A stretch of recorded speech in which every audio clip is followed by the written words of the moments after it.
예레미야 11장 1절부터 17절까지 제가 읽습니다.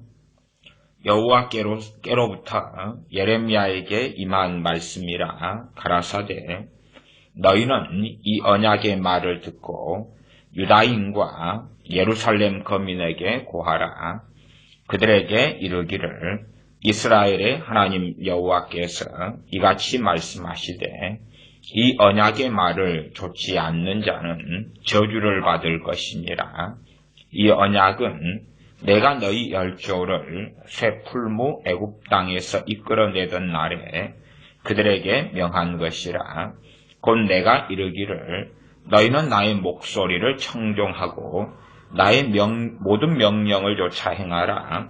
그리하면 너희는 내 백성이 되겠고 나는 너희 하나님이 되리라. 내가 또 너희 열조에게 한 맹세 곧 그들에게 젖과 꿀이 흐르는 땅을 주리라 한 언약을 이루리라 한 것인데 오늘날이 그것을 증거하느니라 하라 하시기로 내가 대답하여 가로되 아멘 여호와여 하였노라. 여호와께서 내게 이르시되 너는 이 모든 말로 유다 성읍들과 예루살렘 거리에서 선포하여 이르기를 너희는 이 언약의 말을 듣고 준행하라. 내가 너희 열조를 애굽 땅에서 인도하여 낸 날부터 오늘까지 간절히 경계하며 부지런히 경계하기를 너희는 내 목소리를 청종하라 하였으나 그들이 청종치 아니하며 귀를 기울이지도 아니하고 각각 그 악한 마음에 강팍한 대로 행하였으므로 내가 그들에게 행하라 명하였어도 그들이 행치 아니한 이 언약의 모든 말로 그들에게 응하게 하였느니라 하라. 여호와께서 또 내게 이르시되 유다인과 예루살렘 거민 중에 반역이 있도다. 그들이 내 말 듣기를 거절한 자기들의 선조의 죄악에 돌아가서 다른 신들을 쫓아 섬겼은즉 이스라엘 집과 유다 집이 내가 그 열조와 맺은 언약을 파하였도다. 그러므로 나 여호와가 이같이 말하노라.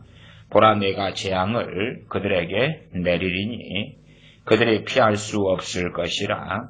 그들이 내게 부르짖을지라도 내가 듣지 아니할 것인즉 유다 성읍들과 예루살렘 거민이 그 분향하는 신들에게 가서 부르짖을지라도 그 신들이 그 고넥 중에서 절대로 그들을 구원치 못하리라. 유다야 내 신들이 내 성읍의 수요와 같도다. 너희가 예루살렘 거리의 수요대로 그 수치되는 물건의 단 곳 바르게 분향하는 단을 쌓았도다. 그러므로 너는 이 백성을 위하여 기도하지 말라. 그들을 위하여 부르짖거나 구하지 말라. 그들이 그 고넥을 인하여 내게 부르짖을 때에 내가 그들을 듣지 아니하리라. 나의 사랑하는 자가 많이 행음하였으므로 거룩한 제육이 그에게서 떠났거늘 나의 집에서 무엇을 하는고 그가 악을 행하며 기뻐하도다.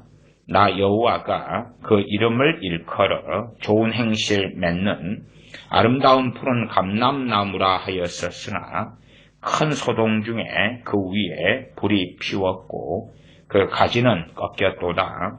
바알에게 분향함으로 나의 노를 격동한 이스라엘 집과 유다 집의 악을 인하여 그를 심은 만군의 여호와 내가 그에게 재앙을 선언하였느니라.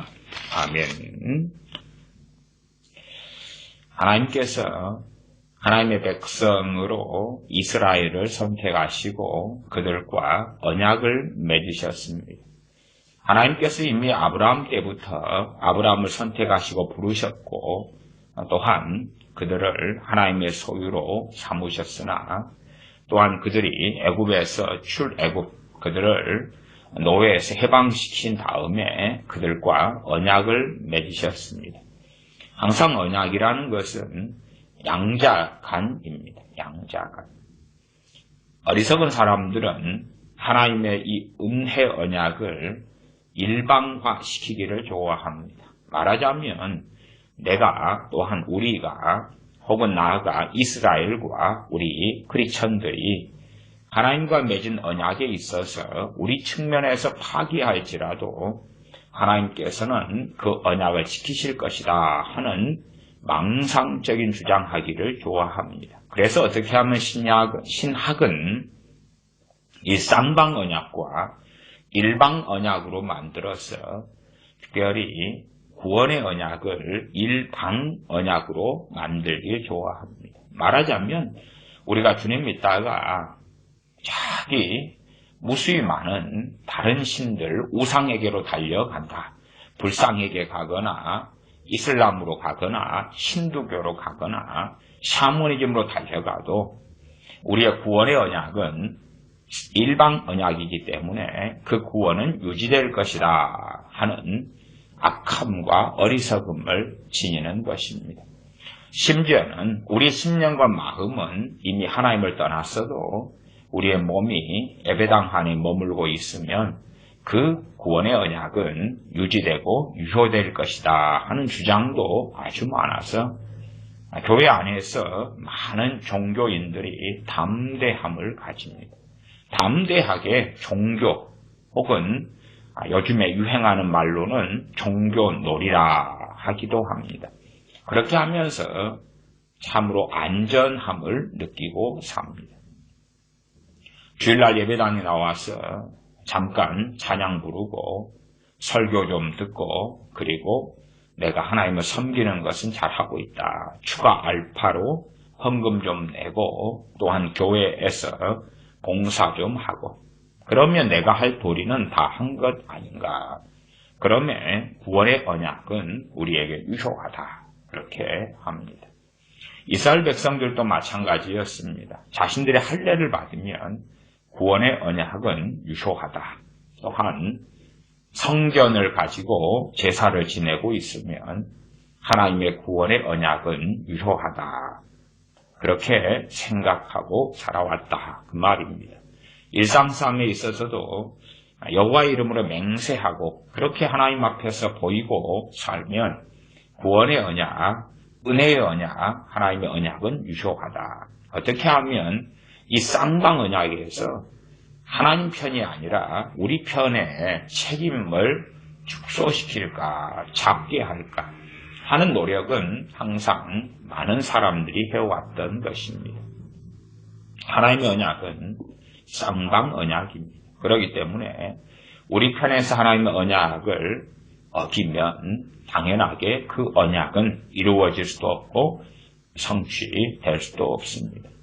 구약시대 때 시내산 언약이나 출애굽했을 때에 하나님께서 이스라엘 백성들과 맺은 언약도 마찬가지로 쌍방 언약입니다. 또한 주님께서 주님의 피로 세우신 새 언약도 엄밀한 의미에서 쌍방 언약인 것을 기억해야 됩니다. 말하자면 우리 악함과 어리석음으로 주님의 새 언약은 취소될 수 없습니다. 그런 면에서는 일방 언약이 맞는데 반면 우리가 주님을 배신하고 배반하면 주님의 새 언약은 취소되지 않으나 우리 개인에게 실효성을 가지지 않는다 그 말입니다. 주님의 새 언약은 영원한 언약이나 그러나 그 효력이 우리가 주님을 등지고 배반했을 때에 세상을 사랑하고 대마처럼 갔을 때에 주님의 새 언약, 주님의 피로 세운 새 언약이 우리에게 효력이 있냐 그럴 때에 당연하게 효력이 없습니다. 이 시대를 살아나가는 많은 기독교인들의 착각 가운데 하나는 우리가 이미 얻은 구원을 얻었기 때문에 안전하다 하는 것입니다. 이미 구원을 얻었기 때문에 안전하다 하는 것이 한쪽 측면에는 가지고 있어야 합니다만은 또 한쪽 측면에는 두렵고 떨림으로 너희 구원을 이루라 하는 말씀을 붙잡고 살아가야 합니다.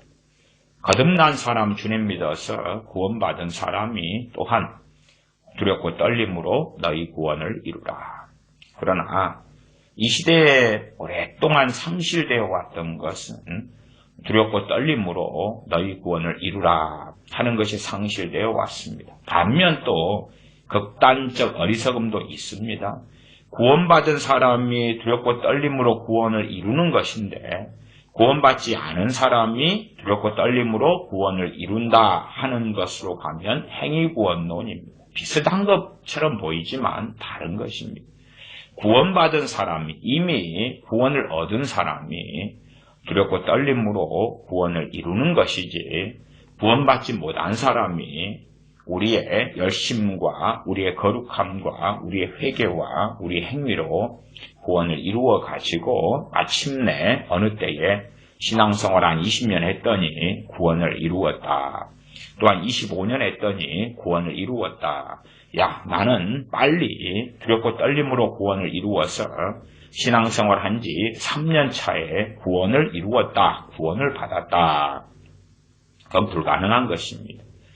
두렵고 떨림으로 구원을 이루는 삶은 사도 베드로라도, 구원받은 사도 베드로라도 이 땅의 인생을 마감할 때까지 걸었던 길이고, 사도 바울도 두렵고 떨림으로 구원을 이루는 것은 이 땅의 인생을 마감할 때까지 걸었던 길이고, 모든 그리스도인들은 그렇게 해야 합니다.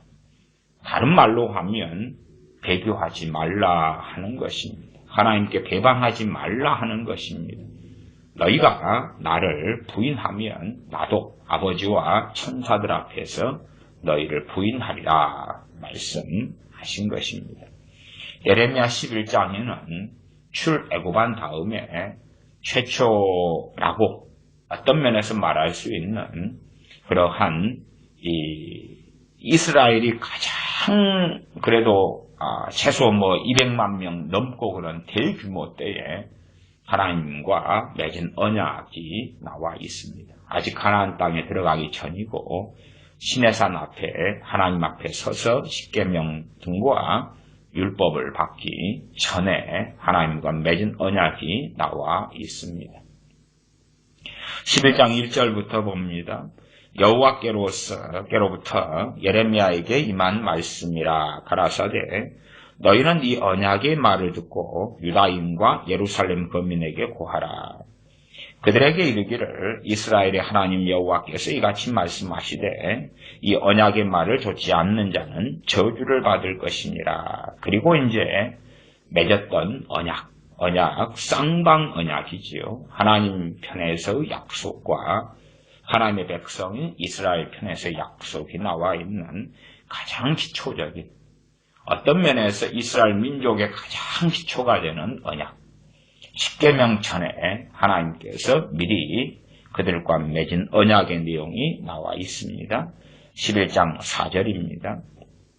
이 언약은 내가 너희 열조를 쇠풀무 애굽 땅에서 이끌어내던 날에, 쇠풀무라 그만큼 참 애굽 땅은 고통의 땅이고 고난의 땅이고 환난의 땅이고 거기에서 하나님께서 이끌어내셨다. 그냥 애굽에서 너희가 대접 잘 받고 잘 먹고 잘 마시고 행복하고, 그런데 더 큰 행복을 주기 위해서 이끌어내신 게 아니라 쇠풀무, 너희는 참으로 극심한 노예 생활을 했고 죽지 못해 살고 있었을 때에 하나님께서 해방시켜 주신 것이고 자유인이 되게 하신 것이다 말씀하신 것입니다.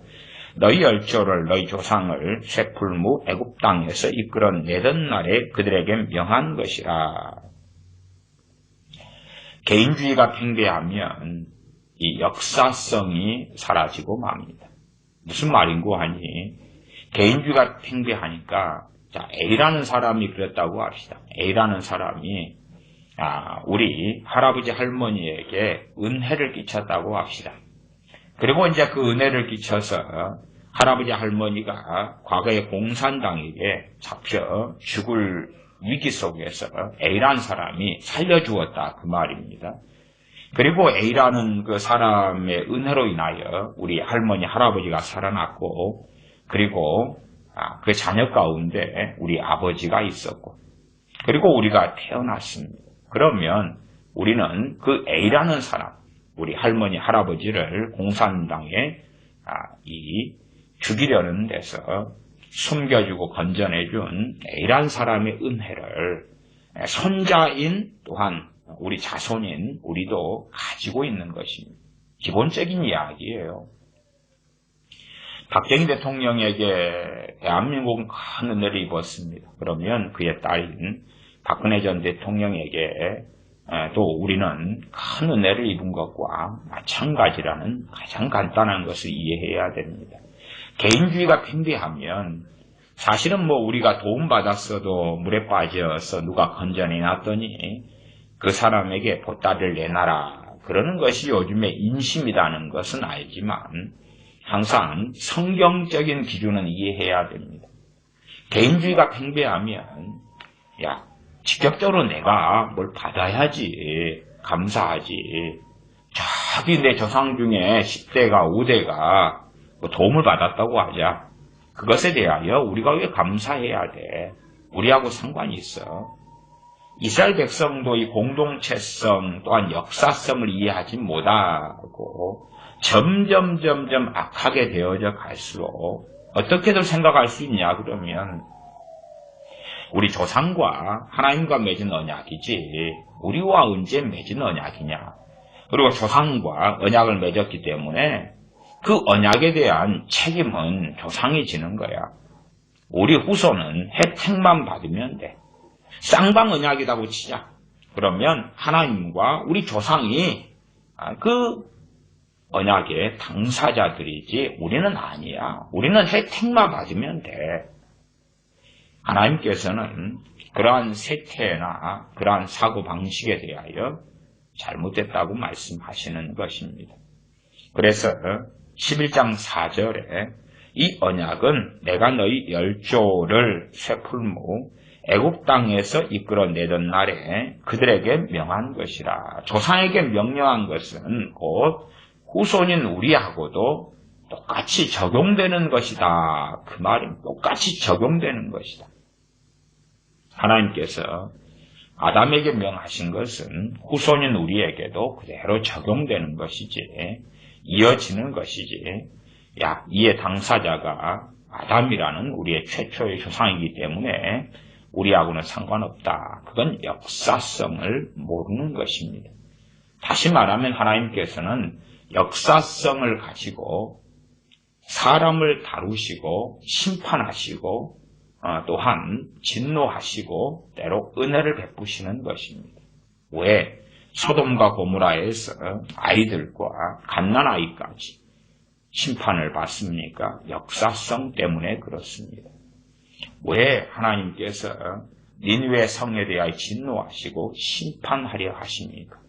좌우를 분간치 못하는 나아가서 아마 임신 중 태중에 있는 아이들도 많이 있었을 것입니다. 그때에 어른들이 책임을 질 수 있는 사람들이 또한 왕이 회개하고 엎드리니까 좌우를 분간치 못하는 아이들부터 다 구원을 받았던 것입니다. 우리는 장례식장에 가면 꽤 슬픈 일들을 경험하기도 합니다. 저도 마찬가지였습니다. 젊은 아버지가 돌아가셨는데 아이들은 어려요. 5살, 3살 그래요. 그래서 자기 아버지 돌아가셨는데 잠깐 동안은 아빠 어디 갔어 울다가 저 하늘에 갔어 그러면 또 그것을 잊어버리고 몇 밤 지나면 와 그리고 웃으면서 깔깔깔 거리면서 야 언니 오빠 또한 이모 삼촌 다 왔네 그리고 음료수 마시고 과자 먹으면서 아빠 돌아가신 장례식장에서 즐겁게 시간 보내다가 다시 또 한순간에는 울다가 그러는 아이들의 모습을 발견합니다. 역사성이에요. 역사성. 하나님께서는 그런 아이들이라도 어느 민족, 어느 나라의 심판이 임할 때에 역사성이기 때문에 함께 심판하십니다. 요한계시록에 우리 주 예수 그리스도의 계시라 말씀하는 주님의 계시가 요한계시록입니다. 대환란 때에 좌우를 분간치 못하는 아이들이 이 지구상에 얼마나 많겠습니까? 지금도 지구의 인구가 벌써 77억 명이 넘어갑니다. 아마 몇 년 지나면 80억, 90억, 또 100억까지도 가겠지요. 주님께서 이 땅에 재림하실 때에 지구상의 인구가 몇 명쯤 되실 때에 재림하시고, 또한 이 땅에 대환란이 7년 동안 벌어질지는 모르겠습니다. 그러나 당연하게 우리가 다 알 수 있는 것은 이 땅에 대환란이 벌어질 때에 어떤 갓난 아이들이 있을 것이고 소년, 소녀들이 있을 것이고 엄마의 태중에 임신 중인 그러한 태아들도 어마어마하게 많을 것이라는 사실입니다. 그것이 역사성입니다. 역사성. 그러지 개인주의처럼 하나님, 내가 지은 범죄만으로 나를 심판하십시오. 최소한 내가 책임질 나이 만 20살이 됐을 때에 하나님 저와 이야기하십시다. 그런 것이 개인주의적으로 이해하는 그러한 어리석은 신앙이 되어집니다. 점점 개인주의가 강해져 갈수록 내가 한 것에 대해서만 책임을 지겠다, 그런 입장이 있습니다. 물론 국제적인 법들 또한 국가의 법들도 주로 그렇게 바뀌어가는 경향이 있습니다.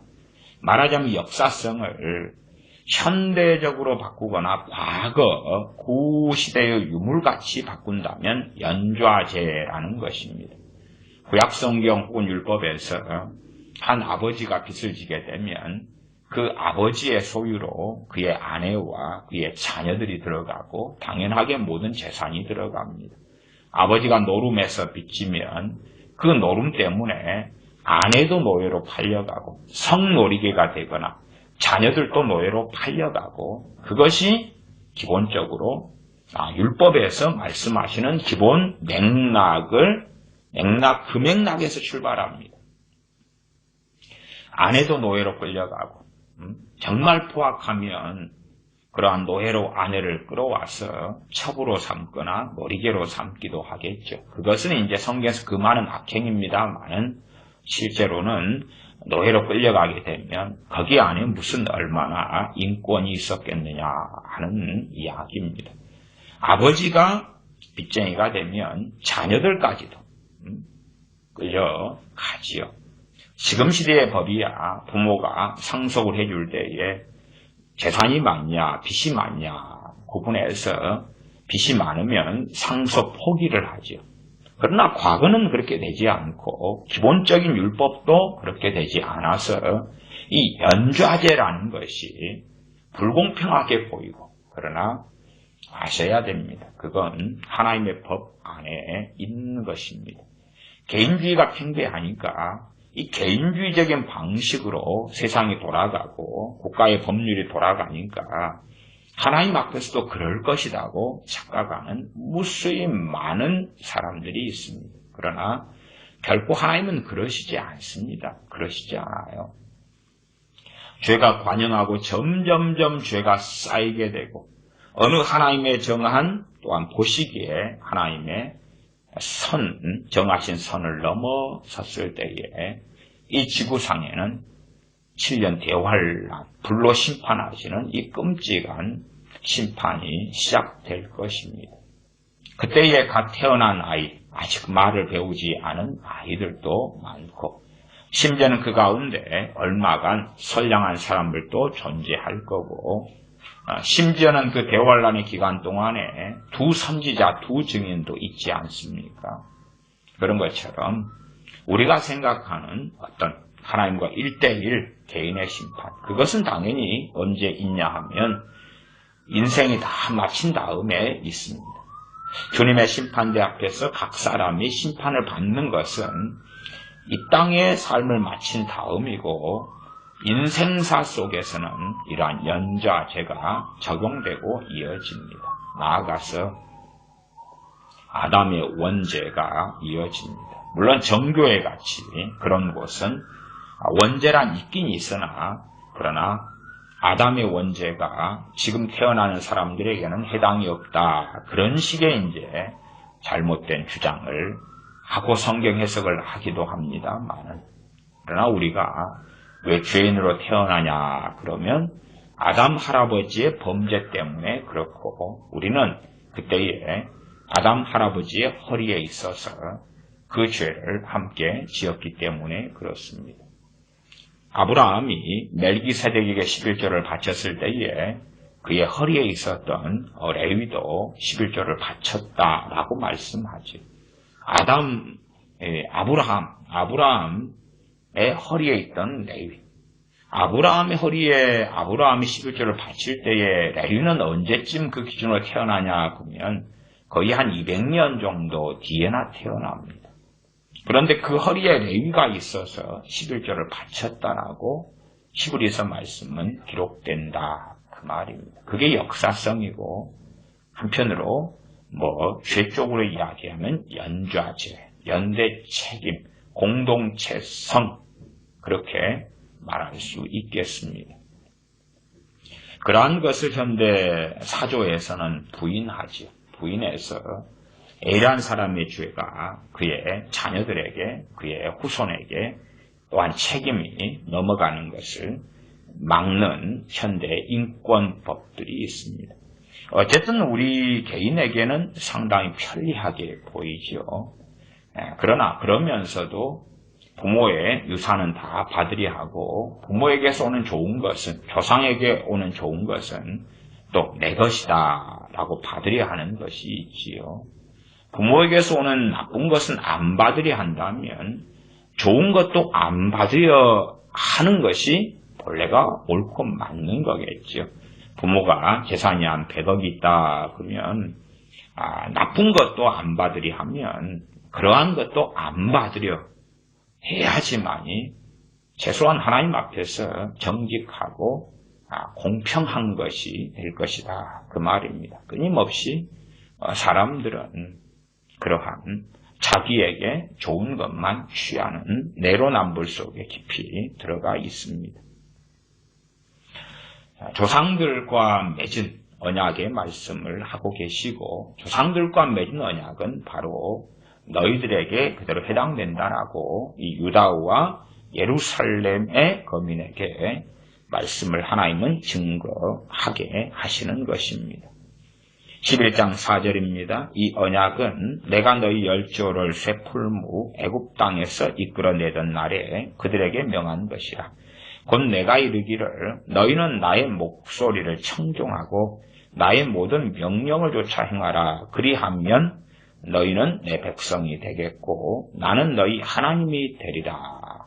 이게 조상들과 하나님께서 맺은 언약이다. 그 말입니다. 쌍방언약이죠. 쌍방언약에서 조상들은 무엇을 해야 했냐. 너희는 나의 목소리를 청종하고 나의 모든 명령을 좇아 행하라. 그때에 하나님의 지키실 약속은 뭐냐 하면 그리하면 너희는 내 백성이 되고 나는 너희 하나님이 되겠다. 너희를 내 품 안에 내 백성 나아가서 이 땅의 백성이 천국의 백성이 되는 것이지요. 또한 하나님께서 나는 너희 하나님이 되리라. 너희를 지키며 보호하며 복을 주며 은혜를 주며 너희의 성곽과 피할 산성과 바위가 되시는 것입니다. 11장 5절입니다. 내가 또 너희 10조에게 한 맹세 곧 그들에게 젖과 꿀이 흐르는 땅을 주리라. 또 그러니 하나님이 지키실 하나님 편에서의 약속이 또 젖과 꿀이 흐르는 가나안 땅을 주는 것까지 다 말씀하는 것이고 땅을 주리라 한 언약을 이루리라 한 것인데 오늘날이 그것을 증거하느니라. 그 땅을 너희가 조상이 받았고 너희가 지금 그 땅에서 살고 있지 않느냐. 이것이 하나님께서는 언약을 지키신 거다 말씀하십니다. 문제는 하나님은 언약을 지켰는데 지금 너희 편에서 지금 지키지 않고 문제가 있다.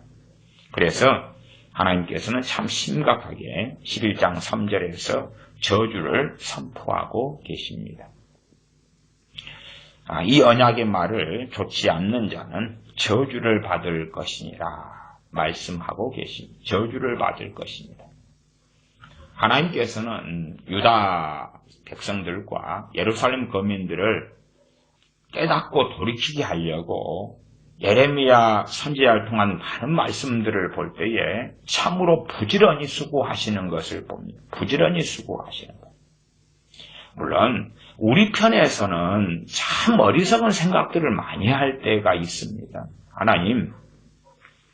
하나님은 너무 지혜로우시잖아요. 두 번째, 하나님은 너무 전능하시잖아요. 그렇기 때문에 하나님은 그 너무나 지혜로우신 그 말씀으로 한마디만 던지면 내 아내든 남편이든 자식이든 부모 형제든 간에 확 다 깨달아 버릴 거 아닙니까?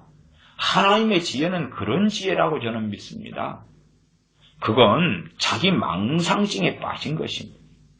자기의 편에서 자기의 수고, 노력, 애통, 엎드림, 자기의 마음을 강팍하게 하는 것을 자기가 녹여야 되는데 그걸 안 하고 심지어는 자기만이 아니라 자기의 강팍한 마음을 가진 자녀, 부모, 형제, 남편, 아내를 위한 하나님과의 반역적인 생각과 마음에서 나온 논리입니다. 그 논리를 가지고 하나님과 대항하기를 좋아합니다.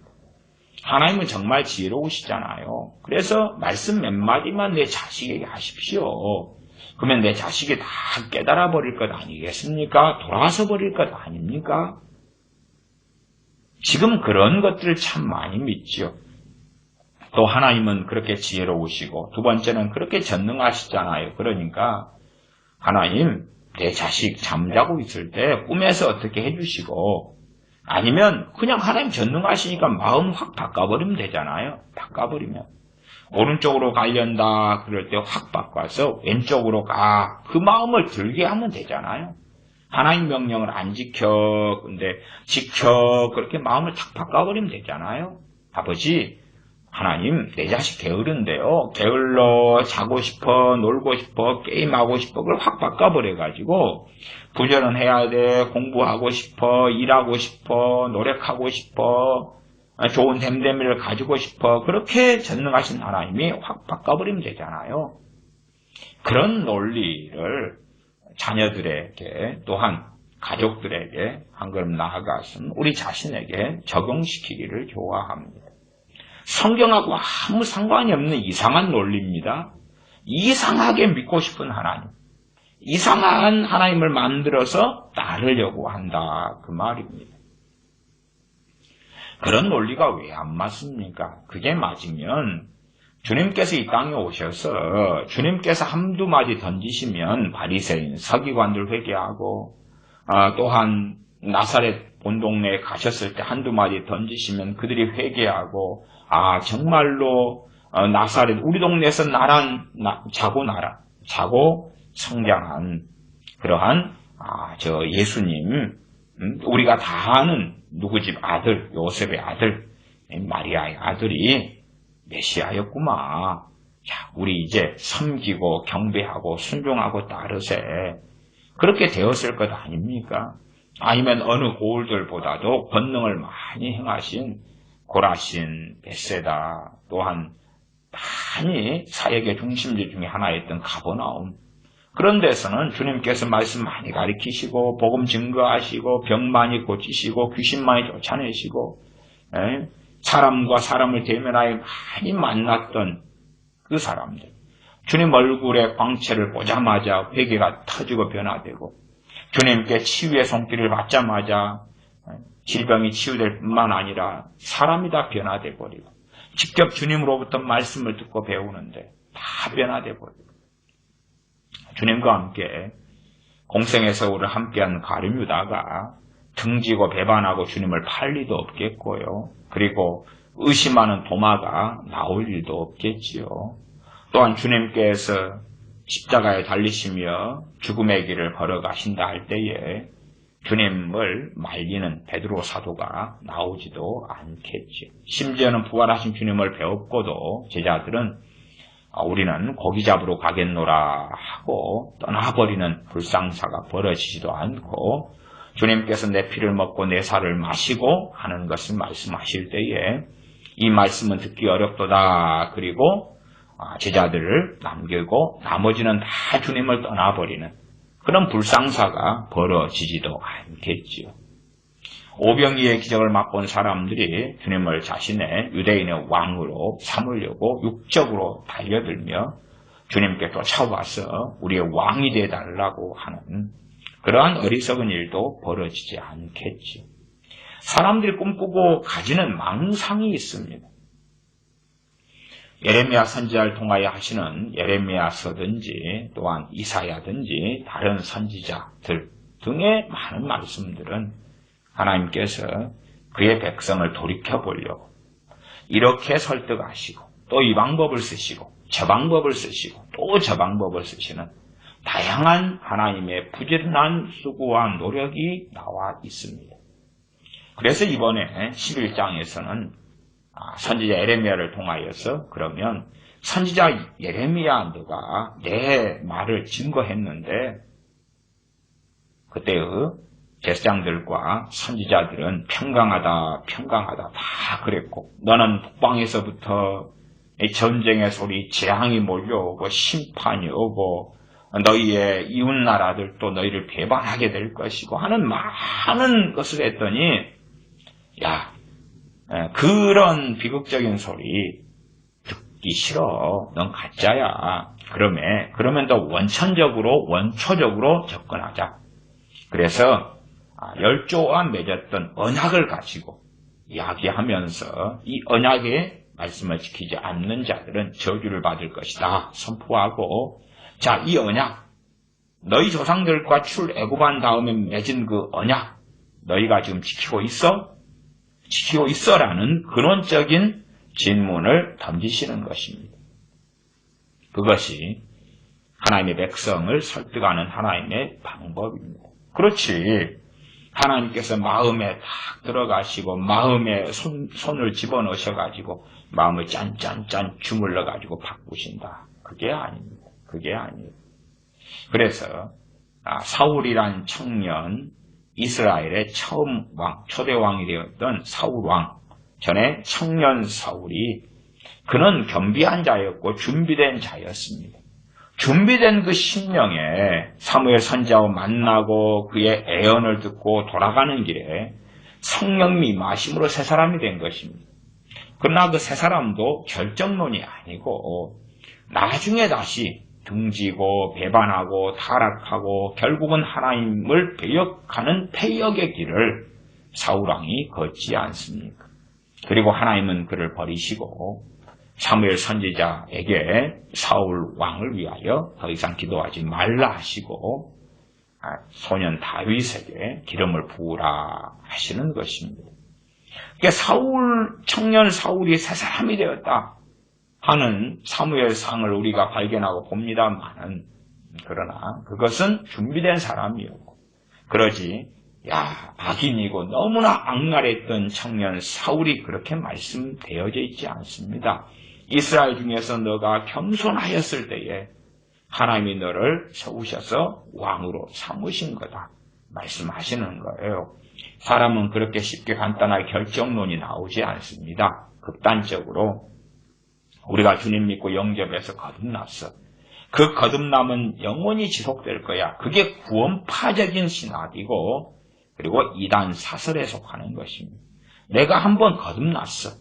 그렇기 때문에 내 거듭나고 중생한 것 계속 유지가 될 거야. 그게 아니기 때문에 청교도들 같은 경우는 우리의 거듭남은 매일 또한 항상 반복되고 계속 되어져야 한다는 실제적인 신앙생활의 권면을 해왔던 것입니다.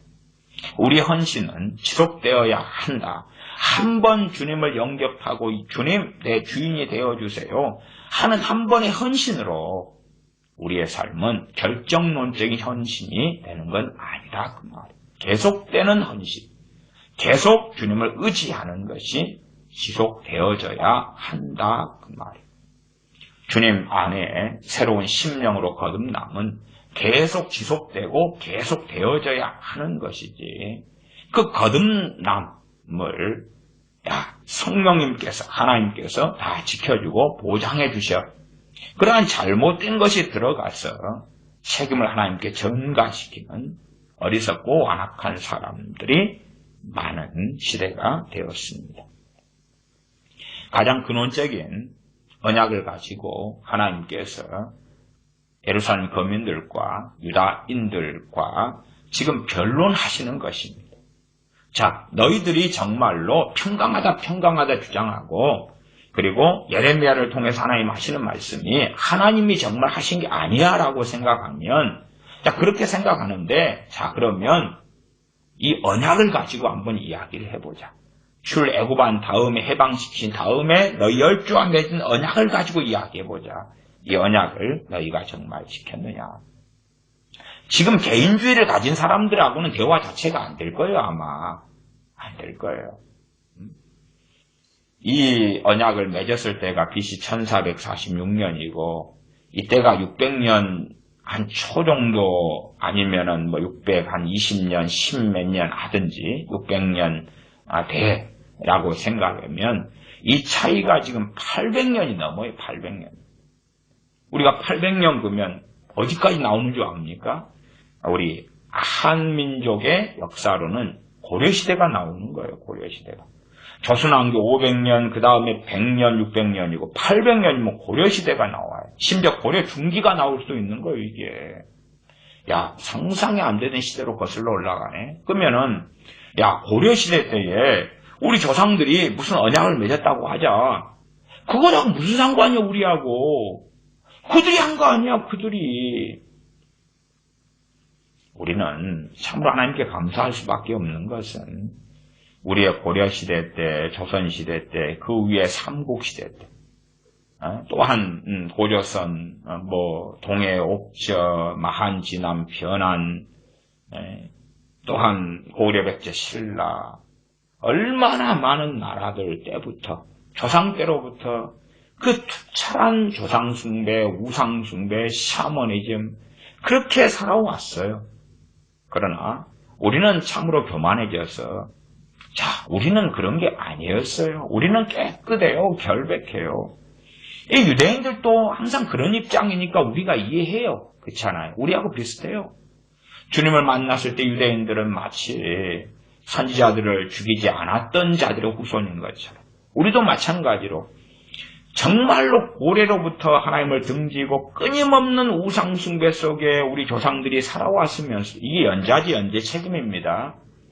그러면서도 마치 우리는 고상한 자 후손인 것처럼 족보를 통해서 어떻게 하면 조상들을 미화시키고 깨끗하게 만들려고 발버둥을 치는 것입니다.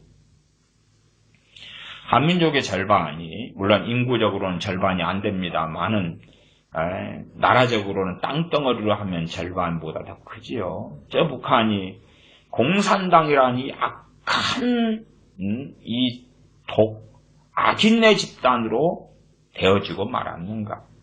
그들도 우리 한민족의 반이다 그 말이에요. 인구수로는 3분의 1 정도밖에 안 되지만 그들도 우리의 반인데 그 책임은 우리에게 없겠느냐 생각하셔야 돼요. 한민족, 우리 민족끼리 같은 동포 생각한다면 결국은 조상으로 올라가면 다 이 좁은 한반도 속에 이리저리 다 있다가 이리 결혼하고 저리 결혼하고 해가지고 지금이야 흩어져서 남한 땅 대한민국, 북한 조선인민민주주의 공화국 그렇게 있는 것이.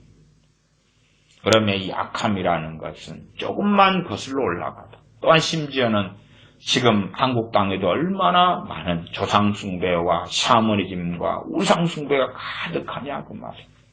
그러나 나는 깨끗해. 왜? 개인주의적으로 성경을 보면요. 하나님 앞에서 강팍해져가고 교만해져가도 그만이 교만인지 모를 때가 너무 많은 것입니다. 하나님께서 사람들을 다루시는 것은 당연히 개인적으로 다루시는 것은 필연이에요. 필연. 그러나 국가적으로 민족적으로 또한 혈통적으로 하나님은 또한 다루셔요. 그건 명백한 이야기예요. 항상 기억해야 될 이야기예요. 하나님의 방식이 그렇다는데 하나님의 방식에 굴복하기 싫어요. 난 개인적으로 다루어 주세요. 말하자면 10계명 2계명에 하나님을 경외하는 자에게 하나님께 순종하고 따르는 자에게 1000대까지 은혜를 베푸신다. 1000대까지 은혜 그건 좋아요. 그건 내가 후손으로서 받고 싶어요. 그런데 우상을 만들고 우상에 절하고 섬기면 3, 4대까지 저주하겠다. 재앙이 있겠다 그것이지요. 야, 그건 나하고 무슨 상관이요. 야, 조상들이 벌어놨던 땅 그거 아유 족보 보고 가문의 어떤 서류들 보니까 그 큰 평야 우리 거더만 우리 거 주장을 하는데 좋은 건 우리 거.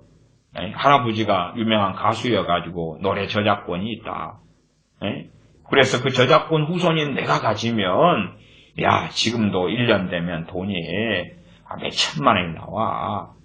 그래서 이 저작권 내가 가질 거야. 내가 가져. 내가 집게야. 좋은 건 다 탐하고 가지려는데 안 좋은 것은 발 뺄 거야. 그러나 하나님 앞에서는 그게 불가능해. 사람들은 그렇게 하고 싶은 거예요. 좋은 건 다 받을 거야. 안 좋은 건 내가 했어? 내가 했어? 내 조상이 했는데 하나님은 그 책임을 나한테 물으면 되겠어요? 안 돼. 라고 주장하는 것이에요.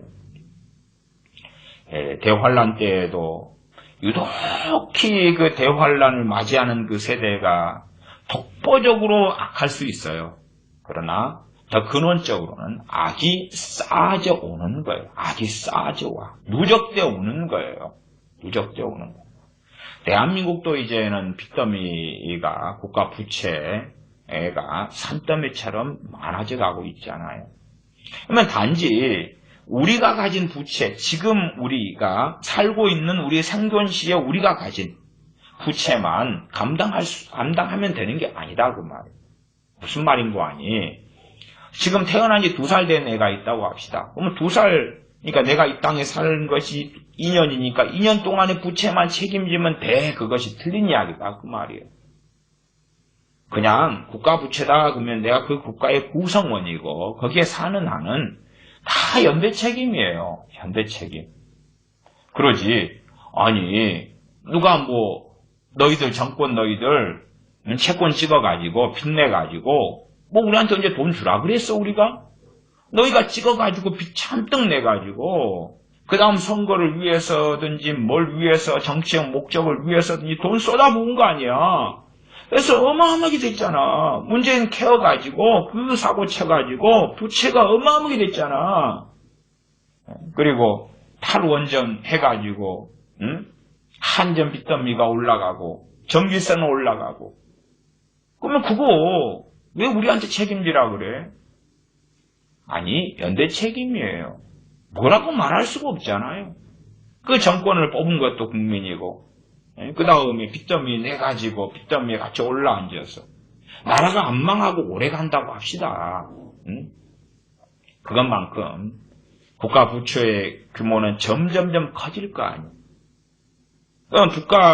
국가 부채로 인하여서 이제 막 펑 터지지 않았다.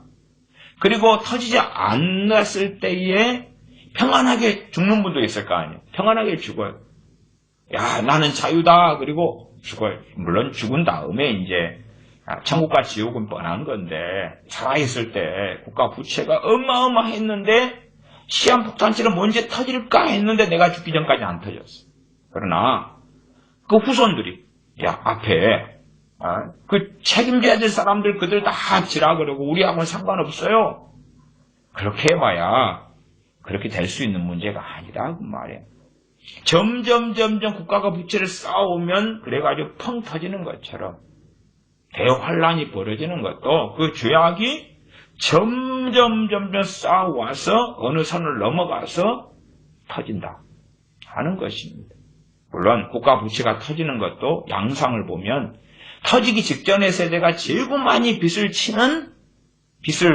내는 그 양상은 대부분 비슷하더라고요. 그래서 대환란이 벌어지는 그 세대가 가장 보편적으로는 악하다 그 말이에요.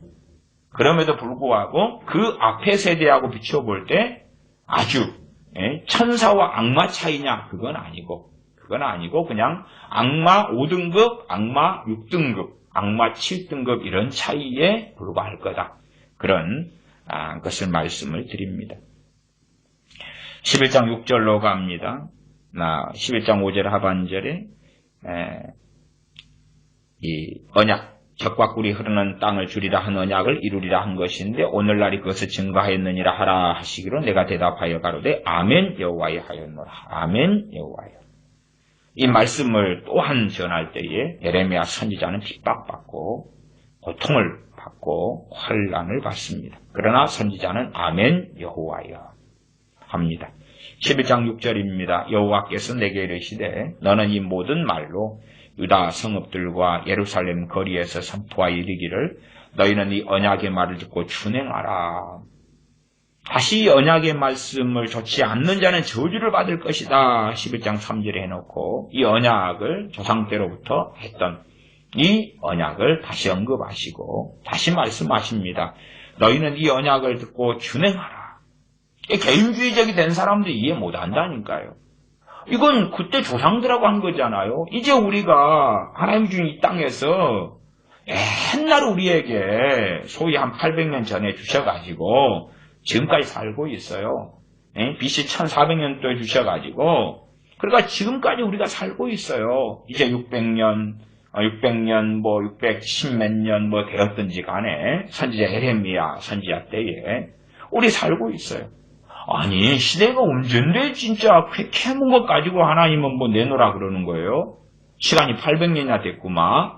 참 너무하시네. 이제 우리하고는 상관없잖아요. 우리는 여기서 이제 땅 차지하고 오랫동안 살고 있는 거예요.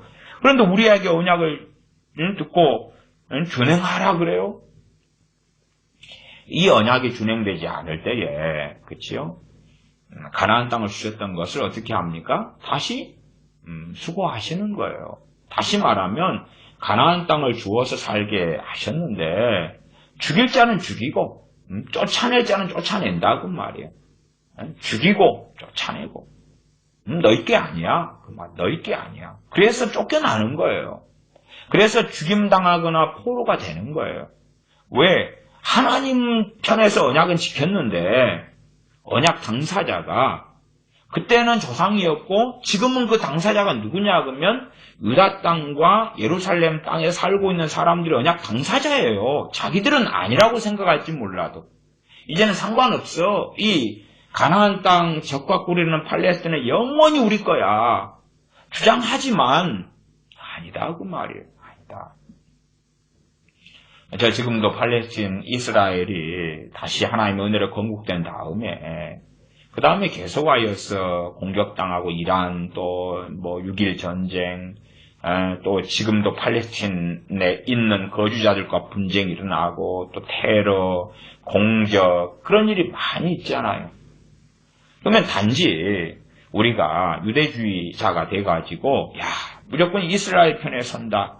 사실은 그렇게 어려워요. 그렇게 주장하는 사람들은 무수히 많은데 그게 그렇게 간단한 문제 아닙니다. 간단한 문제 아니에요. 아직은 소위 제3성전이 세워지지 않았습니다. 제3성전이 세워진다는 것은 다시금 주님에 대한 극심한 반역을 이야기하는 것이고요.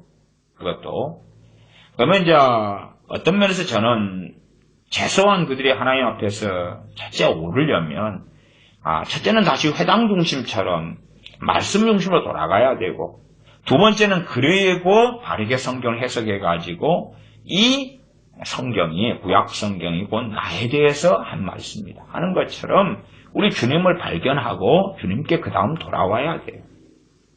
그러나 그들은 희한한 것들을 많이 이스라엘 가운데 행합니다.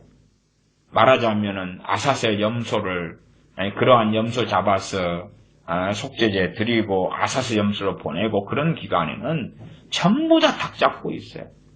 근데 그것을 누가 잡냐? 그래도 속죄제를 잡을 때도 제쌍이 하는 건데 닭은 다 자기들이 잡아요. 염소 대신 닭을 잡고. 또한 전 세계에서 가장 큰 동성애 축제가 있는 곳이 바로 이스라엘이에요. 이스라엘의 텔아비브인가요? 저쪽 가장 큰 그런 데서 동성애자들 가장 많이 모여들고 가장 많이 모여서 축제. 전 세계에서 가장 큰 동성애자들의 행렬이 그 이스라엘에서 벌어져요. 매년. 그러면 사실상 하나님께서 다시금 옛 언약을 기억하셔서 팔레스타인을 다시 주셨는데도 첫째는 다 주실 수 없는 거고 두 번째에 일부 주셨는데 그것에 대하여 다시금 문제가 계속 벌어지는 거예요. 왜냐하면 이스라엘이 하나님에 대한 언약을 지키지 않잖아요. 지키지 않아요. 더군다나 세상에나 하나님의 백성 이스라엘이 가장 크고 가장 광범위한 동성애 축제 퍼레이드가 벌어지는 그런 장소고, 전 세계에서 이스라엘이 동성애 국가로서 세 번째인가 몇 번째 될 거예요. 그렇게 동성애가 많이 벌어지는 곳. 그러면 하나님의 백성이다, 선민이다, 언약 백성이다 할 명성하고는 너무 다른 것이에요.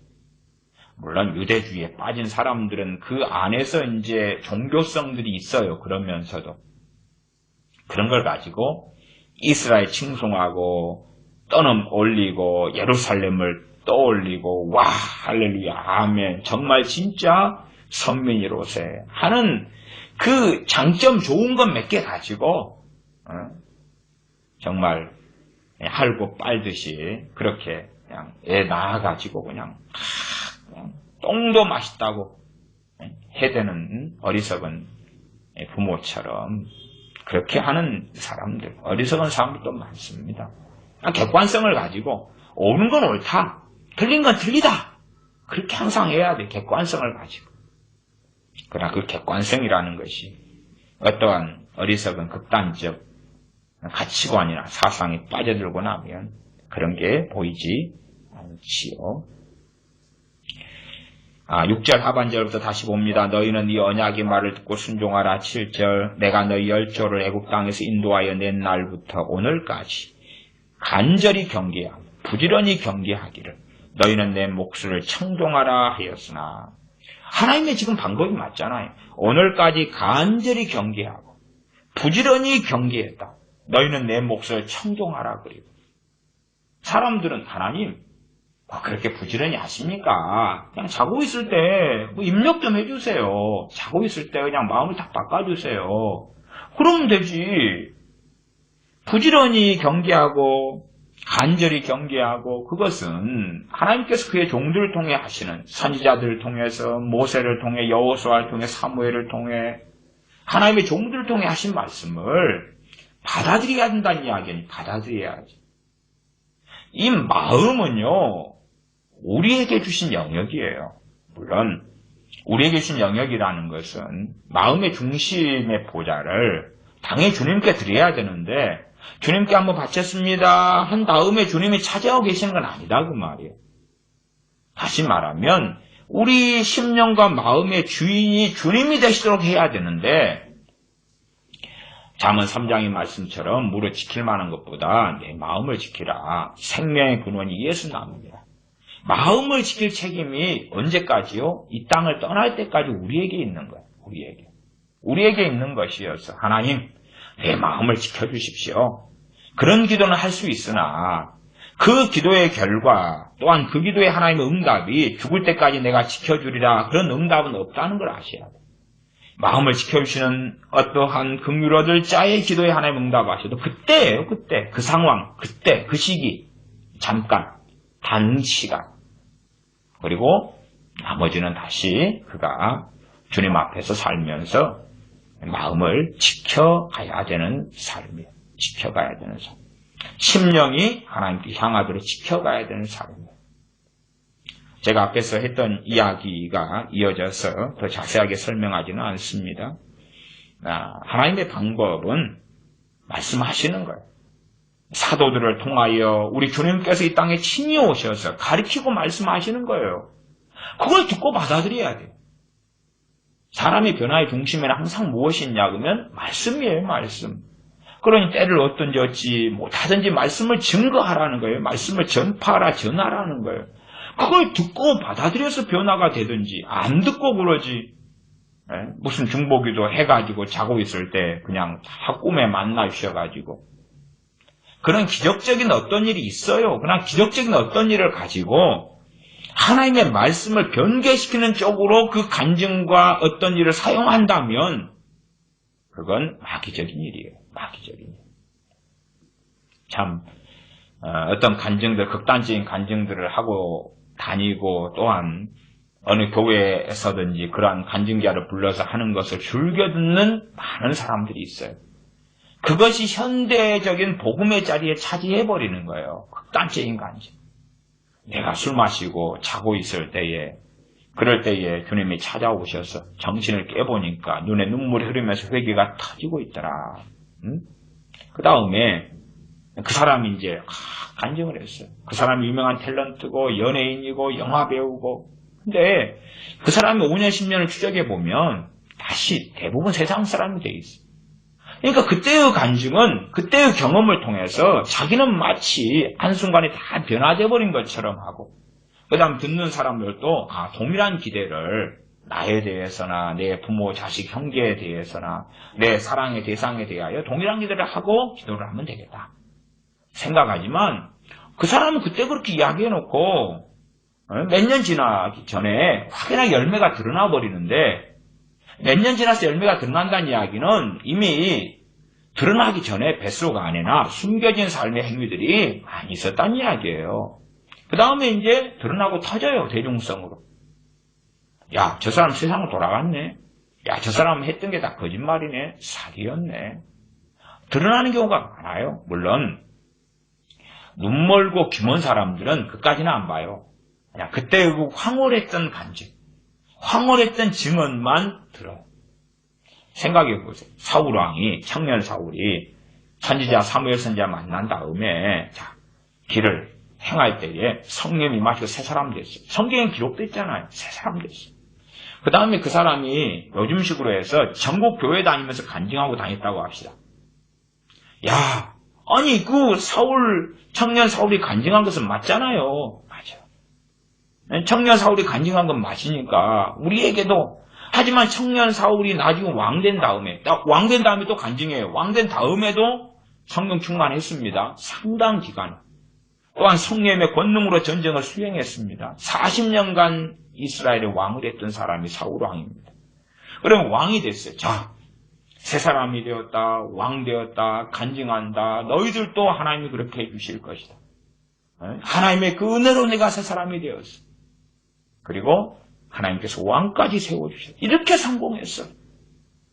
그리고 간증하고 다니면 아마 사람들은 열화와 같이 성원할 거예요. 심지어는 성경이 그걸 증명해버리니까. 그러나 사울왕의 뒤는 어떻게 됐느냐?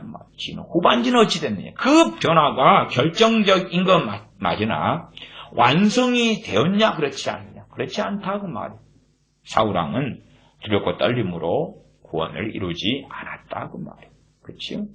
그렇기 때문에 그는 실족했고 그는 타락했으며 배교했으며 하나님의 배반했으며 폐역했으며 온갖 악을 자행하다가 그는 인생을 마감한 사람 아니냐 그것이지요. 자, 7절 11장 7절은 하나님께서 오늘까지 간절히 경계하며 부지런히 경계하길 너희는 내 몫을 청종하라 하였으나 8절 그들이 청종치 아니하며 귀를 기울이지도 아니하고. 그 하나님께서 조상들과 하신 언약이 동일하게 유효하기 때문에 하시는 거야. 유효하기 때문에. 자, 그때 조상들과 맺었던 거고 너희들과는 상관없어. 그렇게 세계의 사람들 생각하고 싶어요. 또한 조상들과 맺은 것 가운데 좋은 것, 하나님이 해주실 것, 장점들은 우리 거, 우리가 해야 될 책임은 우리는 자유에 없어. 요즘 자녀들도 부모 밑에 태어나가지고 부모가 해주는 것을 다 누리고 싶어요. 그 다음에 부모가 해주지 못하는 것을 원망하고 달라들면서 자녀의 의무라는 게 있거든요. 자녀의 책임과 의무가 있어요. 그건 안 하려고 그래요. 왜? 지극히 악한 방식으로 개인주의적이 돼버린 거예요. 그리고 이제 부모가 참 땀 흘리고 수고해서 해줘도 저 갑부 재벌집, 소위 금수저, 다이아수저 부모들은 이렇게 해주는데 당신들은 정말 이거밖에 못해줘. 심지어 전에 인도의 어떤 친구는 부모를 재판에 두고 고소했다 그러잖아요. 죽을 때까지 내 먹을 걸 다 해줘. 우리가 태어나고 싶어 태어났어? 당신들이 우리를 낳아놓고 내 죽을 때까지 먹을 거 입을 거 다 책임져줘. 물론 이제 그 자녀는 그 부모가 인도에서 변호사들이고 부자고 누릴 거 다 누린 자녀입니다. 다 누린 자녀예요. 그리고 많은 걸 물려받은 자식이에요. 그런데 부모가 재산 좀 있으니까 멋대로 살려고 부모를 또 고발해버린 거예요. 부모도 놀랬다 그러잖아요. 그전까지 무슨 표시도 없다가 크게 그래서 인터뷰한 기자가 그랬던가 인터뷰해보니까 대단히 부모에 대해 불평사항이 있냐? 그건 아닌데 많은 걸 받고 누렸는데 그러나 그러면서 이제 또 미쳐버린 거지요. 11장 8절 그들이 청종치 아니하며 귀를 기울이지도 아니하고 각각 그 악한 마음에 강팍한 대로 행하였으므로 내가 그들에게 행하라 명하였어도 그들이 행치 아니한 이 언약의 모든 말로 그들에게 응하게 하였느니라. 그들이 행치 아니한 이 언약의 모든 말로 그들에게 응하게 하였다. 무슨 말입니까? 11장 3절 이야기입니다. 이 언약의 말을 좋지 않는 자는 저주를 받을 것이라. 신명기 28장에 나와 있습니다. 순종하는 자가 받을 복, 불순종하는 자가 받을 저주. 그리고 양을 보면 불순종하는 자가 받을 저주가 한 2배 가까이 많습니다. 그것이 그들에게 이들의 열조와 조상들에게 또한 현재도 혹은 북왕국 이스라엘에도 그대로 이루어졌다. 하나님은 응하게 하셨다. 그 말이고 이제 너희가 남았는데 너희들도 하나님과 맺은 언약에서 너희들의 책임, 너희들이 해야 될 것, 너희들의 의무 주님의 새 언약을 통해서 우리 그리스도인이 받은 의무가 뭡니까? 너희는 나를 따라오너라. 자기 십자가를 지고 나를 좇을 것이니라. 자기를 부인하고 자기 십자가를 지고 주님을 좇으라는 명령을 받습니다. 그게 우리에게 주신 새 언약 가운데의 우리의 책임과 의무다라고 기억하시는 게 옳고 맞습니다. 그러나 그러한 말씀들도 절대 절명의 말씀이 아니라 윤리처럼 만들어서 그렇게 하면 좋겠습니다.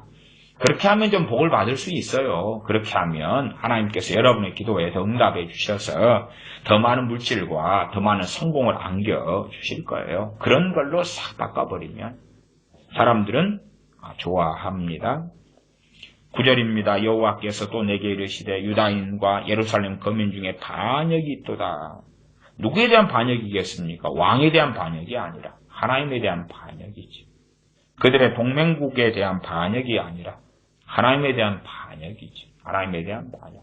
심령 안에 하나님에 대한 반역의 가장 중요한 것은요. 현 시대 교회가 과거에는 바알신을 섬겼다 그러는데 무슨 다른 신이 어딨냐? 그럴 때 액면 그대로 눈앞에 보이는 다른 신을 한국 교회 크리스천들이 섬기고 있는 게 보이냐? 그러면 과거의 우상으로 한다면 그게 안 보여요. 물론 이제 우리가 이렇게 아는 대로는 돈, 만몬신, 성공주의 그것은 다 알고 있습니다. 또 탐심 우상 숭배니라 탐심 탐욕 그렇게 이제 인식하고 있습니다만은 그래도 우리가 직접적 우상 숭배하고 탐심 탐욕이 있을 때에 탐심 탐욕은 보편적인 것이고 직접적 우상 숭배는 정말 특수한 것이고 그렇기 때문에 그 죄가 훨씬 더 강력한 것은 알죠. 십계명에서도 윗순위하고 10번째 순위하고 차이는 꽤 납니다. 그래서 우리가 잘 인지하지 못할지 몰라도 우리가 정말 누구를 섬기느냐 그럴 때에 우리의 심령 안에 무엇이 최고 중요하냐 그 말. 누가 최고 중요하냐. 무엇이 최고 중요하냐. 그러면 우리 크리스천들은 내게 우선순위가 무엇이냐. 누가 최고 중요하냐. 그러면 이 시대에 있어서는 일단은 아마 보편적으로 젊은 세대일수록 그럴 것 같아요. 내가 최고 중요하다. 내가 제일 중요하다. 내 행복, 내 만족, 내 기쁨. 그러면 이미 그렇게 되어졌을 때는 이미 극심한 변질이 우리에게 일어났다는 이야기인 것이에요. 하나님에 대한 반역이 우리 안에 뿌리 깊이 내리고 있다는 거예요. 우리가 육신을 가지고 살기 때문에 우리 육신이 배부른 것, 목마르면 물을 마시고 음료수 먹고 싶으면 마시고 쉬고 싶으면 쉬고 여행하고 싶으면 여행하고 먹고 싶으면 먹고 당연히 육신을 가지고 있으니까 그렇게 돼야 되고 그런 필요가 있어요. 그러나 그럼에도 불구하고 그러한 우리 자신이 나란 존재 지금의 신은 이제 나인 것 같아요.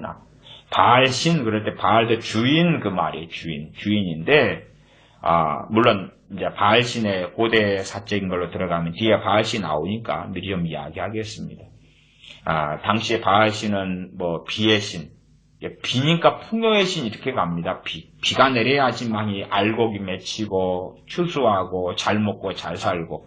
그러면 그렇게 가면 이제 만몬하고도 연결시킬 수 있어요. 비의 신, 그다음 우레의 신, 풍요의 신, 뭐 다산의 신. 다산은 성적인 거, 애 낳는 거. 당시에는 애가 많이 낳는 것이 복이었기 때문에 출산. 그다음 그렇게 돼야지만이 더 노동력도 없고 안전 치안도 생기고 군사력도 만들고 더 뭐 똑같은 나라라도 100만 명으로 만들어진 나라와 10,000명으로 만들어진 나라가 어떻게 같겠어요? 다산은 항상 중요했던 것이 애를 많이 낳아야지 어디 소도 키우고 닭도 키우고 농사도 짓고 누구는 군인도 하고 할 거 아니에요. 그래서 이 바알신 그럴 때 그런 여러 가지를 가져요. 직접적인 당시의 바알신은 이제 고대 역사의 유물로 대부분 사라졌어요.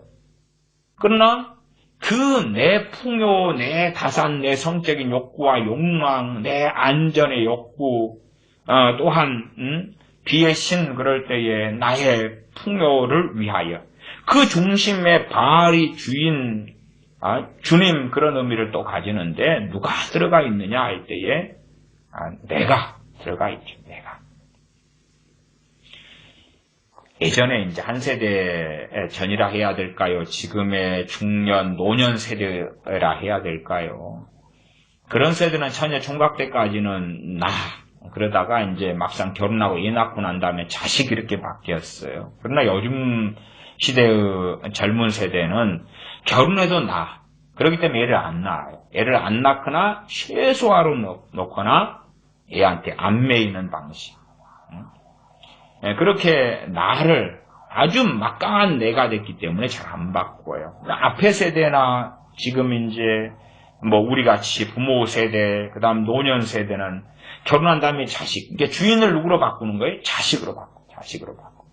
기도도 항상 자식을 위해서. 저는 참 크리스천들 노년 되셔가지고 돌아가시는 걸 많이 보고 그들의 신앙생활을 많이 보는데요. 자식이 우상돼가지고 살아가니까요. 예를 들어서 항상 기도하시는 권사님들인데 대부분 열매가 다 안 좋아요. 다 안 좋다는 이야기는 권사님들이니까 자식이 이제 장년이단 말, 장년. 노년 그분들은 기도하시다가 돌아가셔요. 막 30년, 40년 새벽마다 소위 재단을 쌓고 이런 분들인데 자식들이 대부분 세상 사람. 그 다음에 암으로 죽고 알코올 중독으로 죽고 다 먼저 또 죽어요. 세상 사람이에요. 그러니까 소위 말하면 교회에서 우리 목사님 우리 교회 새벽재단 싸우면서 내 자식 그리고 3, 40년 기도하다가 죽어요. 제가 볼 때는 저주 아니에요. 저주. 그래서 제가 볼 때는 아무리 봐도 저분들의 바알은 자식인 것 같은데 저분들의 바알은 자식인데 저 양반들의 바알. 그래서 성경에도 이 바알이 여러 가지로 쓰여서요. 남편에 대해서 바알 그렇게 했어요. 여보 그럴 때도 바알이여 바알님 그렇게 되었어요. 이게 이제 이게 일반 명사고 그렇게 될 때는 고유 명사는 바알 신을 이야기한 건데 바알은 주인인데 그래서 이 주인이 도대체 누구냐? 물론 이 팔레스틴 이스라엘 주변국들이 주로 다 바알 신을 섬겼어요. 그 다음에 이제 고대 해사를 통하여 뭐 발굴되고 바벨론 발굴되고 뭐 튀어나오니까 이제 바알 신상마다 모양이 틀리고요. 뭐 이런 복잡한 게 좀 있어요. 뭐 그런 고대사나 유물의 발굴의 역사나 바알 신에 대한 추적은 굳이 할 필요는 없다 이렇게 보여지는데 과거에는 바알 신상이 있어가지고 그리고 신상을 누가 끌고 다녀요? 내가 끌고 다니죠. 왜? 그래도 아무리 바알 신에게 손비빈다 해도 결국은 섬기는 게 자기니까 신상을 만들어서 손비비고 끌고 다니면서 자기의 복지와 자기의 성공과 자기의 안전을 위해서 사용하는 거단 말이에요. 그러면 본질은 사실은 변치 않았는데 그럼에도 이제 일단은 자기가 바알이니까 자기가 주인. 자기를 위해서 주님을 믿는 믿음 신앙. 또한 앞 세대에는 자식이 자신들의 바알이, 자식을 위하여 주님을 믿는 신앙. 좀 아빠들은 좀 덜한데요. 엄마들은 그게 좀 심하죠. 엄마들은. 아빠들은 그래도 계속 개인주의. 남자들은 개인주의. 자기가 바알이고 자기가. 아내에게도 나를 섬겨. 자식도 내 뜻대로 해. 그런 게 좀 남자들은 강하고요. 여자분들은 한 80%? 이제 앞 세대나 기성 세대는 모르겠어요. 지금 저희 세대에는 지대님 모르겠네요. 이제 자팡으로 섞여가지고 나이가 들수록 또 자기로 돌아오는 경향도 생기니까 어쨌든 끊임없이 자기 자식이라 해도 결국은 자기에게 속하고 연계성이 있으니까 나라고 하는 것으로 집어넣어도 큰 문제는 없다 싶습니다. 주님과 나의 싸움이지. 우선순위, 최우선순위 가장 중요한 게 누구냐? 그 싸움인데 그 싸움에서 우리가 잘 이기죠. 잘 이기고 어떻게 하면 기도를 통해서 하나님을 좀 이용하고 하나님을 지배하고 하나님을 다스리고 기도를 통해서 하나님을 지배하고 다스릴 수 있는 기도, 그러한 중보기도, 그러한 기독교로 만들려고 애를 쓰고 그리고 잘 먹고 잘 살고 복지가 주어질 때는 그러한 기독교를 만들어서 섬겨요. 자기 위안용으로. 그러나 환란이 오고 고난이 왔을 때는 알곡과 가라지는 나누어지고 드러나고 구별되는 법입니다. 평안할 때는 이 가짜 거짓 신앙, 자기가 바알되는 신앙을 유지할지 몰라도 환란이 다가올 때는 그의 믿음이 별 아무런 소용이 없고 그가 섬겨왔던 하나님께서 응답하지 않는 것을 볼 수밖에 없기 때문에 그렇습니다. 그래서 19절의 말씀에 예루살렘 거민 중에 반역이 있도다 그 말이에요. 반역. 자기들은 예루살렘 성전에서 예배하고 섬기는데 반역.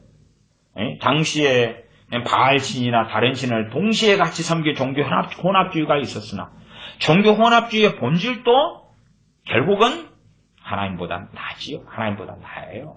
그건 육을 가진 하는 인생사에서 반복적으로 되어지는 반역의 양상이다. 말씀드립니다. 11장 10절 그들이 내 말 듣기를 거절한 자기들의 선조의 죄악에 돌아가서 다른 신들을 쫓아 섬겼은즉 이스라엘 집과 유다 집이 내가 그 열조와 맺은 언약을 파하였도다.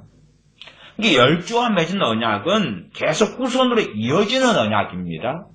그런데 이제 열조와 맺은 언약이 그래도 열조들이 죄짓고 어째고 해도 이리저리 해가지고 겨우 유지가 좀 되고 있었다 그 말이에요. 하나님의 은혜로. 하나님이 진즉 파기시켜버릴 수 있으셨는데 하나님의 은혜로 그냥 좀 봐주면서 유지가 좀 되어 왔었다 그 말이에요. 근데 그것을 이스라엘 집과 유다 집이 파기시켜버렸다는 거예요. 반역하고 등 돌리고 온갖 우상 숭배를 끌고 와서 그러하였습니다. 그러면 하나님께서도 이제 언약 당사자로서 언약에 따른 하나님의 책임과 하나님의 약속을 해주실 이유가 없다고 말이에요. 신약 성경도 항상 아셔야 돼요. 신약 성경의 약속들이요. 언약 가운데 있는 것이에요. 일반 언약 아니에요.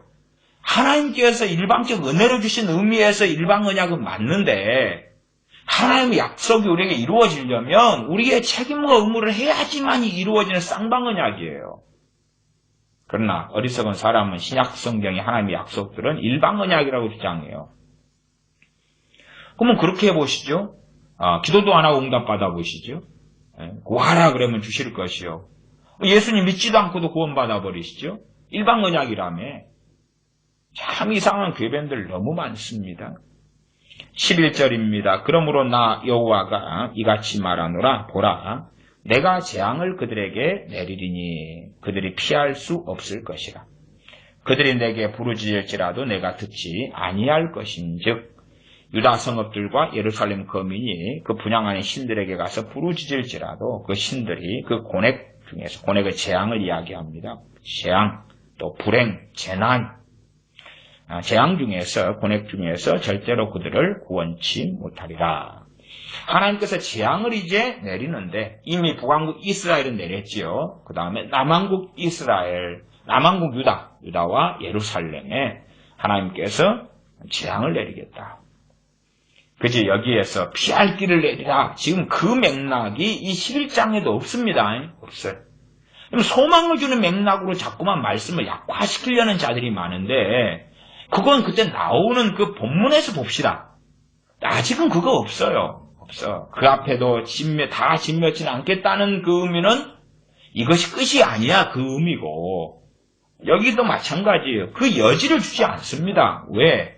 아니 회개하지도 않는데 회개할 마음도 없는데 계속 반역을 일삼는데 돌아서지도 않는데 이런 악한 자들에게 여지를 주다니요. 너희가 회개하지 않는데도 내가 봐줄 거야. 조금 몇 번 때리다가 말 거야. 그런 것이 여기 어떻게 있냐 그 말이에요. 회개하지 않고 돌아서지 않는 악인들에게는 성경이 여지를 준 적이 없어요. 하나님께서 여지를 주지 않으셔요. 여지를 안 줘요. 희망의 여지. 아니 악인들이 무슨 희망의 여지를 가져요. 그럴 수 없는 거예요. 그러나 회개하고 돌아서는 악인들이 있다. 그러면 말씀 가운데 회복 또한 소망의 여지를 준다 그 말이에요. 마찬가지로 우리가 다 아시다시피 악인이 돌아선다 해도 그렇게 쉽게 한순간에 못 돌아서요. 본래가 사람의 변화라는 것은 버튼 하나 누르면 되는 게 아닙니다.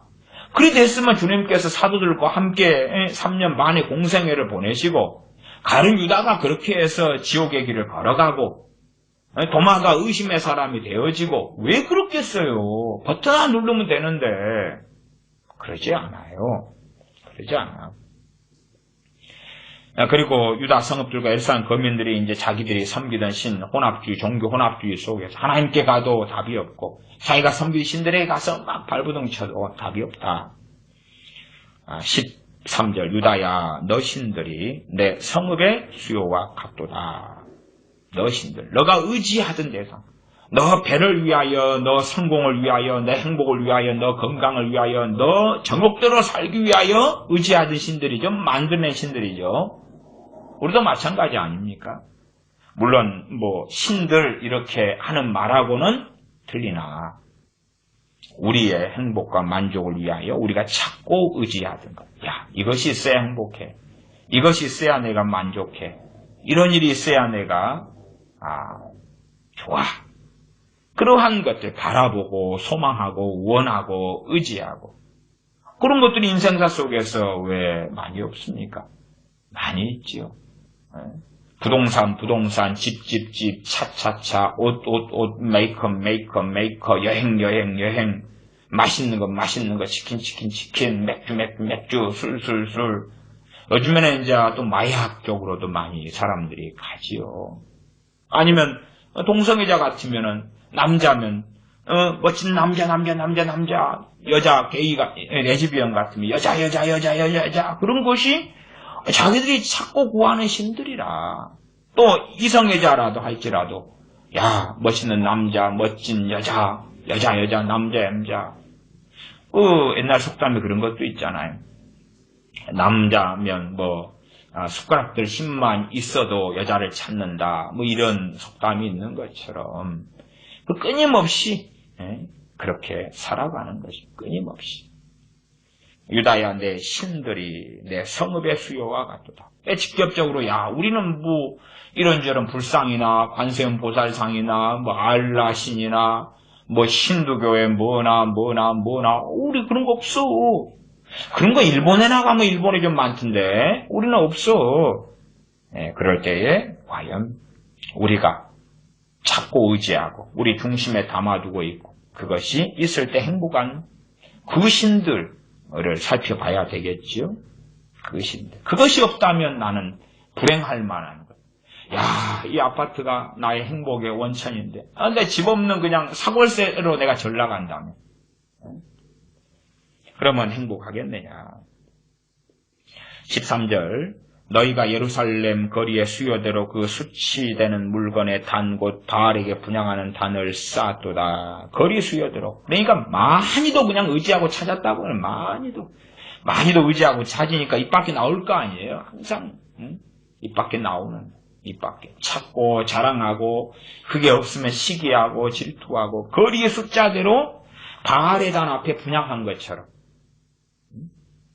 14절 그러므로 너는 이 백성을 위하여 기도하지 말라. 앞에서 했던 말씀 반복입니다. 그들을 위하여 부르짖거나 구하지 말라. 중요하기 때문에 강조하고 있는 것입니다. 그들이 그 고뇌 재앙을 인하여 내게 부르짖을 때에 내가 그들을 듣지 아니하리라. 그렇게 하나님께 떠나 있는데 하나님께 그 환난 때문에 하나님께 부르짖는다고 뭐 자기 바알 자기 신들을 찾아서 하는데 안 되니까 하나님께 오죠. 다시 맨 처음에 어떤 사람은 하나님께 갔다가 하나님 살려달라고 막 제사 지내고 했다가 안 되니까 바알 신에게 갔다가 자기 신들에게 갔다가 자기가 찾는 어떤 의미에서 유다가 의지하던 데는 애굽이 많이 그랬어요.